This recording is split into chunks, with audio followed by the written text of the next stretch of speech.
মক্কা নগরী এমন শহর বাবা, এমন একটা নগরী, যেই নগরীর কথা আল্লাহ জাল্লা শানুহু কুরআনে হাকিমের ভিতরে বর্ণনা করেছেন।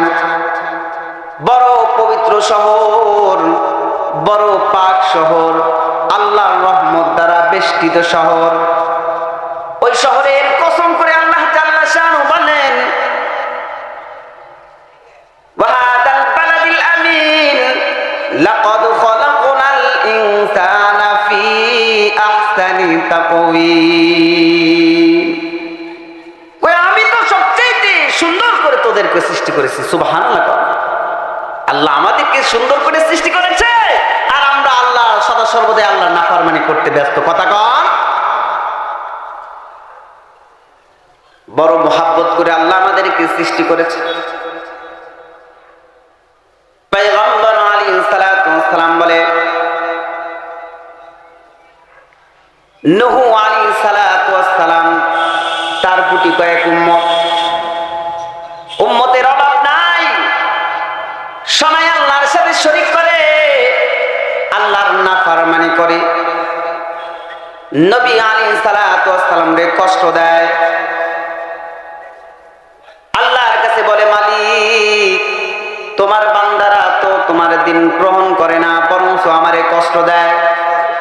ও মাওলা, কি করি কি করি? আল্লাহ জাল্লা শানু বলে, তাদের বুঝাও, তাদের দিনের দাওয়াত দাও, তারা দিনের দাওয়াত গ্রহণ করবে। আবার তারে তারে বারে বারে কিয়াম পয়গম্বর নূহ আলাইহিস সালাতু ওয়াস সালাম বলে, ও আল্লাহর বান্দারা, তোমরা কিন্তু ভুল করছো, মনে করছো এই পৃথিবী সব, এই পৃথিবী শেষ, এই পৃথিবী শুরু।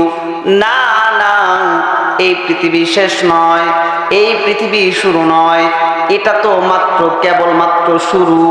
আর এমন একটা জায়গা আল্লাহ জাল্লা শানুহু মুমিনদের জন্য রেখে দিয়েছেন, ওই জায়গা ভিতরে আবাদান আবাদান সদা সর্বদাই মুমিন উপস্থিত থাকবে। মুমিনের কখনোই ওই জায়গা থেকে বাইরে হতে হবে না।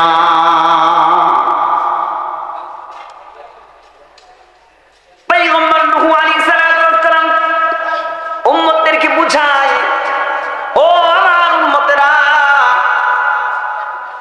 তোমরা আল্লাহর সাথে শরীক করো না, তোমরা আমাকে নবী বলে গ্রহণ করো।